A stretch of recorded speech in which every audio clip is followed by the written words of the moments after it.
امریکہ سے تعلق رکھنے والا میڈ مائک ہیوز کا دعویٰ تھا کہ زمین گول نہیں بلکہ چپٹی ہے۔ اس دعوے کو ثابت کرنے کی غرض سے اس نے خلا میں جانے کا منصوبہ بنایا۔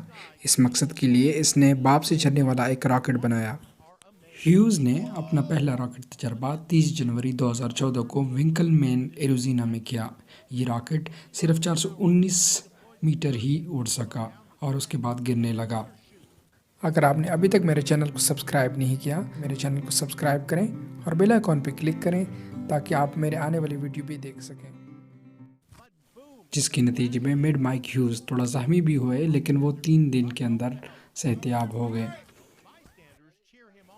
اپنے نظریے کو ثابت کرنے کے لیے میڈ مائک ہیوز نے دوسرا تجربہ 22 فروری 2020 کو کیا،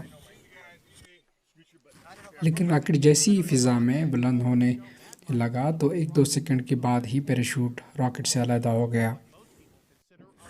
راکٹ کشش ثقل کو شکست دینے اور زمین کے محور سے باہر نکلنے سے بہت دور تھا۔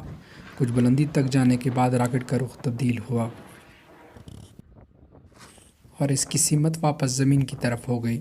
راکٹ تیزی کے ساتھ زمین پر آ رہا اور گر کر تباہ ہو گیا، جس کے نتیجے میں اس میں سوار مائک ہیوز ہلاک ہو گیا۔ میڈ مائک ہیوز کی عمر 64 سال تھی۔ امریکی سائنسی چینل میں ہوم میڈ اسٹرونٹس گھریلو خلا باز کے نام سے ایک نئی سائنسی ٹی وی سیریز شروع ہوئی ہے، جس کے تحت مائک ہیوز کے تجربات کی ریکارڈنگ کی گئی تھی۔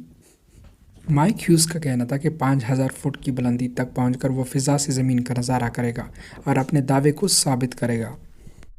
سائنسی چینل نے مائک ہیوز کی ہلاکت پر تعزیت کرتے ہوئے کہا ہے کہ انہیں اپنے خواب کی تکمیل کی کوشش میں جان دے دی۔